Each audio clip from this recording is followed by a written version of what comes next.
Bacon is delicious, and it's my friend. For years, we were all told that bacon was bad for us, but now we know that everything they told us for about 45 years was completely wrong.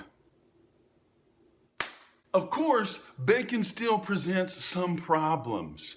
As you may know, it's heavily processed at times and often contains ingredients that aren't the best for our bodies. In an ideal world, the bacon would be made from an heirloom hog that grew up in a free-range type situation and was 100% organic. That can be very difficult to find. What's easier to find is bacon that is uncured, not preserved, no nitrites or nitrates. These things can be found quite easily and sometimes at a good price. For instance, this product that I found at Trader Joe's. There's only one problem. I've never bought this before because it's ends and pieces and I'm scared of it. I don't know what I'm gonna get in here. Look at this pack of mystery meat. There's all kinds of things going on in there. I don't know what is gonna come out of this package and I'm scared of it. I'm scared of you. But you know, it's important for us to face our bacon fears. Face the pork that frightens you. Get out there, get in it, get up, get on, do it. I have laid out for myself some wax paper here so that when I release the porkiness onto my countertop, it will have someplace to go. I'm just taking it. I don't see a good way to do this. That's why I've shied away from this product. But no longer, no more will I refuse to face my porcine fears. Did that do it? Scissors are so good for things like this instead of knives. Okay, I got it open. Here. There. I'm gonna dump the contents. Oh, it got away from me. Let me try to bend this down without getting my pork hands on the camera. There you go. Oh, that's a big hunk right there. Oh, that's a big chunk too, look at that. That is a big chunk of bacon-like. Now that looks like a piece of bacon right there. That's a normal piece of bacon. There's an extra thick piece of bacon. What do we got? There's a big chunk.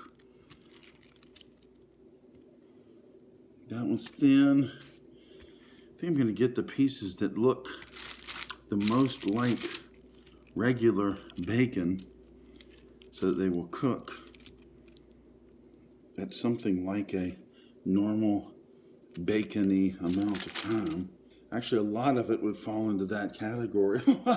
I feel silly for being scared of this for so long. There's lots of good bacony pieces in here.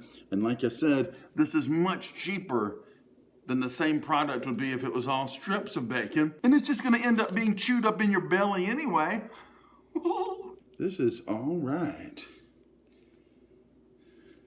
Well, this is 16 ounces of porcine pleasure waiting for me to enjoy. Would you look at that?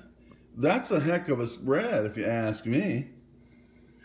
I'm gonna grab a few of these pieces. Like I say, pieces that are about the same size as far as thickness is concerned. And I'm gonna throw them into this pot. It's warming up for me right now. Now, why am I throwing them into a pot? You may ask yourself. Well, I've found that that is a good way to cook bacon. I forgot where I learned this technique from, but I'm just gonna grab some pieces and try to do this one-handed. Throw them down in the pan. A couple of these bigger. Got a little sizzle going on there. Let's see here. That looks good.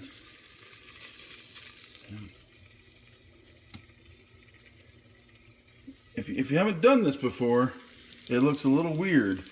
When I first saw it, I thought, there's no way that's going to work. But it does. And what I'm going to do is I'm just going to leave that in and just let it sit. Let it sit there. Let it release its juices and fats and whatnot and such as. Oh, wait a minute, I need the lid. You're supposed to put the lid on it. Let it lock in the heat and juices and such as and whatnot. And that's going to take a while. While my bacon gets hot, I thought I would tell you a little bit about the way I make bacon, or the way we make bacon. You see, the best way to make bacon, if you want it to be nice and not too much splattering and nice flat pieces of cooked bacon, is to actually bake it in the oven. I believe the place we learned to bake it was from that nice lady right there. Cooking Keto with Christy is a good channel if you're interested in that sort of things. And she has a video about cooking the bacon in a pan. Lots of other people do too. You should check it out. But my second favorite way to cook bacon is the way I'm doing it right now. There's a lot less splatter. It's not gonna be flat at all, but I thought it might work well with these small pieces, and that's why I'm doing it this way. So let's see how it works out. And like I said, if you want to check out the best way to make strips of bacon, baking it in the oven, not making a mess on your top, not having difficulty fitting the bacon in the pan because the bacon's in long strips and the pan is round. Oh, it drives me crazy. You should check out that video. Now what you see here is we got some browning developing. There's a lot of oil in the pan. And at this point, I can just stir it until it's done. One of the things to do also, if you look here in the pan, is when I turn it up on the side, look at all that grease in there. It's rendering. And what I'll do is I'll go down, get it hot, turn it up, stir it around in the grease. I'm going to need 2 hands to do that. But trust me, you just keep stirring, submersing it down into its own delicious fat grease until it is the level of doneness that you would prefer. It's going to be a tangled up mess, but it's going to be golden brown and delicious too, so who cares, right? Not you, not me, of course not. Bacon coming up. When you're a YouTuber, you do things like spend 10 minutes trying to decide which plate color more perfectly accents the color of cooked bacon. And the answer is, of course, orange. And now it is time for tasting and judgment. You may say, Keith, why are you wearing robes of white? Because Tony Robbins may not be willing to be your guru, but I am. I am your bacon guru, and I'm going to taste this bacon. I'm going to tell you the truth about it.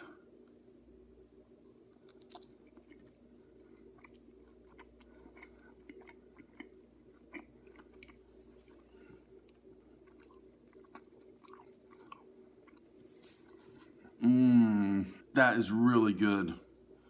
There wasn't enough fat on that piece though. You get a fattier piece here.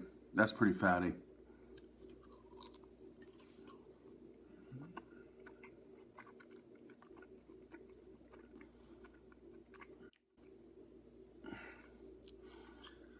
That's good. It's good bacon. Got a lot of good bacony flavor to it, which bacon doesn't always have. It's not a foregone conclusion that your bacon is going to have good bacony flavor. The biggest part of this is that it's a good price for bits and pieces, well worth it. 0 carbs, 0 sugars. Let's take one more bite, get a big fatty piece there. The main thing I'm doing in my videos lately is editing out the horrible mouth noises and me chewing with my mouth open. I don't know why, when I was growing up, all the adults spent all their time telling me it was a sin to go to the movies and listen to Van Halen, but nobody took the time to teach me to eat with my mouth closed. Nice job, grown-ups.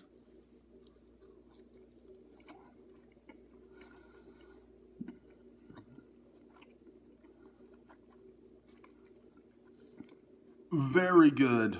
Well worth it. I will definitely be picking up packs of ends and pieces from now on. Just a great way to get a deal on this stuff and not have to worry about all the added stuff that you don't want in your bacon. Check it out, Trader Joe's. Good stuff. Like and subscribe to Keith's channel because he's a really great guy and he's like really great and he's very nice and he almost never yells at people and he's very nice.